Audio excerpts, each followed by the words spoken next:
Good morning, and thank you for everyone for coming here. I'm really proud to be here. My name is Gilbert Wong, the mayor for the city of Cupertino, and thank you for coming here for the press conference. I have a short statement that I want to make, and after that I will take questions. Last night, Steve Jobs, CEO of Apple Incorporated, announced at our city council meeting that Apple will be moving forward with its plans to build a state-of-the-art campus here in Cupertino. Mr. Jobs originally announced Apple's intent to build a new campus at the council meeting in April 2006. Apple has since purchased a 92 parcel in Cupertino that had previously belonged to HP.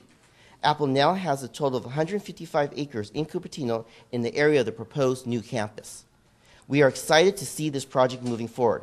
Apple has been a part of Cupertino since the company inception. In fact, Apple has been a member of our local Cupertino Chamber of Commerce for over 33 years. Steve Jobs also knows our area very well. He attended Cupertino Middle School and Homestead High School in Cupertino. Like his CEO, this is a company that has grown with us, with our city. Steve Jobs also knows our area very well. Many of our neighbors, friends, and family have worked for Apple at some point. So it's not surprising that the company and the city share similar values: creativity, innovation, and appreciation of quality. Apple is the single largest employer in Cupertino, and its continued success represents the important and tangible indication in the vitality of our local business environment and economy. A hallmark of Apple technology has been the innovation and the high value the company places on design. We have learned to expect that Apple will make the same high standards to all of its projects. Our residents who work in Silicon Valley and people who work in Cupertino during the day expect innovation. No company embodies the value more than Apple. When Apple submits their building plans later this year, we know that we will be looking at a state-of-the-art facility and all the challenges and opportunities that will go along with that. The city of Cupertino is ready for one of the most sophisticated and advanced high-tech campus ever. Last night's presentation by Mr. Jobs confirms that, in my mind, that one of the City Council's most important challenges and accomplishments has been to make sure companies like Apple can grow and thrive in our community. The review process for the project is the same as every project in Cupertino. The city will look for environmental impacts, including air quality, traffic, etc. The project will come to the City Council for approval for the fall in 2012. Following approval, Apple can submit building permits. Construction will follow, and Apple and the city expect the new campus to be completed by 2015. Cupertino is ready for this. You can review presentations by Steve Jobs and track updates by the project by going to our wonderful website at www.cupertino.org/Apple. I'm open to take questions. Yes, sir. Big chance this doesn't get done. Is there any possible chances that you guys will say no? There is no chance that we're saying no. As you know, Apple was founded here in 1976. They have always called Apple our home. When I was growing up, I started with Apple IIs and Apple II Pluses, and then Macs, and then now we see, from iPhones to iPads to yesterday with iCloud, and today with the major announcement of this, more or less this mothership really has landed here in Cupertino. And this is going to be one of the largest building with 12,000 employees, and we're very proud to have Apple here. I just have a follow-up. As Jobs reminded you last night, they're also the largest taxpayer. What did you think when he responded to a question by a fellow city council member last night about what can it bring to Cupertino? He said, well, we're the largest taxpayer. We'd have to move to Mountain View. What were you thinking when he said that?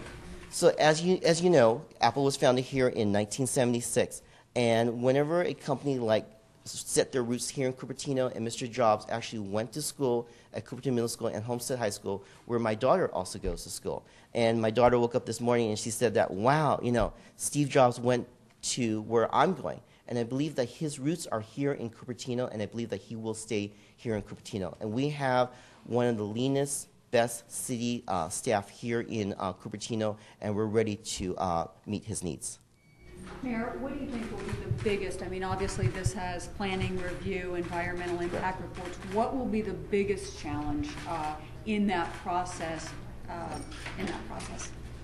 I mean, if Steve Jobs had his way, he would love to have his campus tomorrow. As you know, that he's renting a lot of space here in Cupertino. The company is just expanding bigger and larger, and I believe that it has to go through CEQA, it has to go through environmental, and I believe that the process will probably take 2 or 3 years, but we believe that we will have the public hearing next year in fall, and after that it will be construction. It is a major project. It's going to look like something similar to like the Pentagon, and this is something that's not going to be built overnight, but we're ready to accommodate. Sounds like the red tape will take longer than the construction. Does that concern you?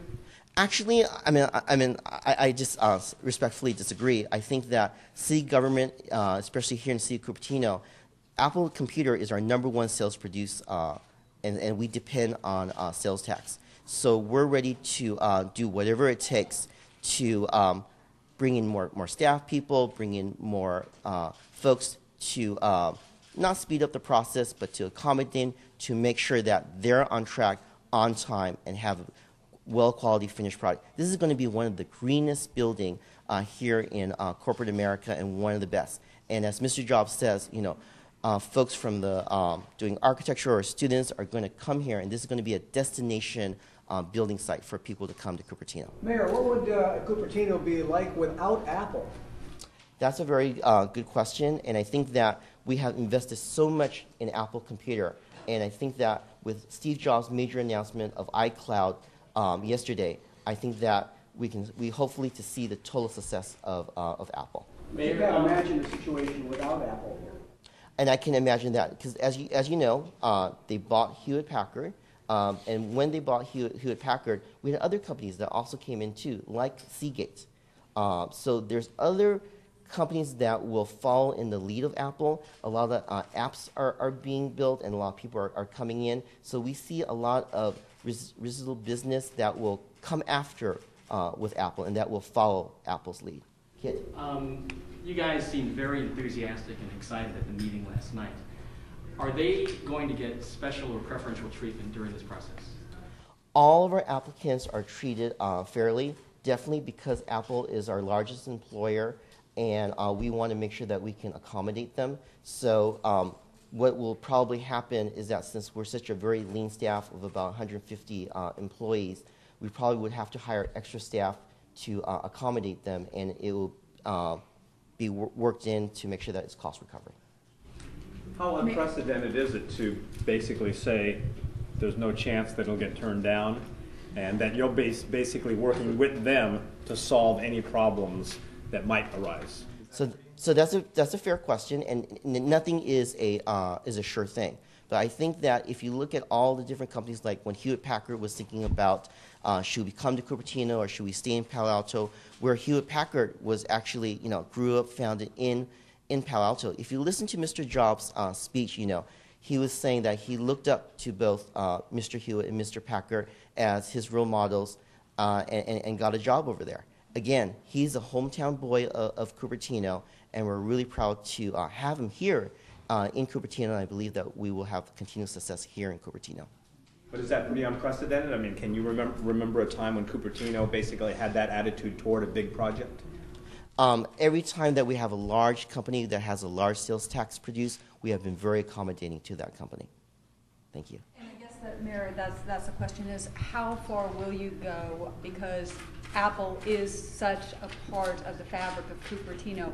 How far will you go in terms of making this process smooth for them? And I'm sure that Apple wanted some reassurances as well. We're not going to start this huge project without some assurances that you not necessarily bend over backwards to help us, but make this process as easy as possible. So how far will the city go to make that process easy?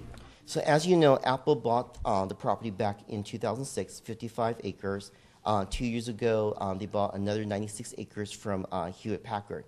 And we've been waiting very patiently when Apple's ready, because it's all market driven. I mean, we don't own the property. And once Apple was ready to make the announcement and was ready to go, and of course we did have some conversations with Apple about their vision, and they have prepared us in advance about their project and about the general idea. and we are ready and able to accommodate going through the process.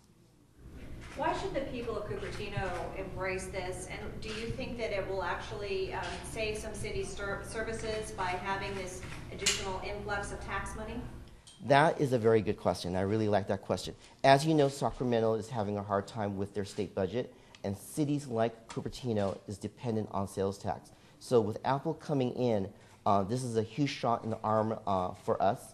And as you know, not only are we known for innovation with our high-tech companies like Seagate, like Apple Computer, and HP is leaving us. We're also known for our public school systems. We're known for our beautiful library that's out there. And we can tell our residents of Cupertino that, regarding your potholes, regarding your parks, regarding your city services, by Apple staying here, that will guarantee us. If you look at our neighboring cities and look at the city of San Jose, they're reducing their library hours to 3 days a week. Here in Cupertino, we have our libraries open 7 days a week, and we're maybe possibly adding 4 to 6 more extra hours. So while other cities are struggling with their services, with school resource officers, with sidewalks and everything, we can grow. And I believe that this is a wonderful announcement that Mr. Jobs has made. Is there a projected amount of tax base that you will get? Is there tax revenue? This is something that you would have to ask the staff because we protect those propriety numbers. Any concern that Mr. Jobs was not scheduled to speak on the agenda? And that's a very good question. We received very short notice regarding his surprise visit to come to speak to us. So as you know, Mr. Jobs is a very busy person, but when we were told that he was going to come, he showed up, and as you see from the audience reaction, they were really excited. no concern, though, that it violated any kind of problems with posting? No. No, it was under ceremonial manners. Yeah. He was under oral communications. Mayor, I know you touched on this earlier, but can you just reiterate the timeline, what's next, and then from the environmental review process, how long that's expected to take, all the way to when the doors are likely to open? Can you just give us a broader idea of the timeline? Okay, so I'm just going to briefly start a little bit, and I might ask RT to help me just in case. So Apple Inc. is a private company, and we've been waiting for 5 years for them to make this announcement. So we would have to wait until they submit their plans to the Planning and Building Department. Once they submit their plans, there'll be a process that they have to go through, including an environmental review, plan checks, and we're projecting our first public hearing at the Planning Commission to be in the fall of 2012. And shortly after that, it will go to the City Council.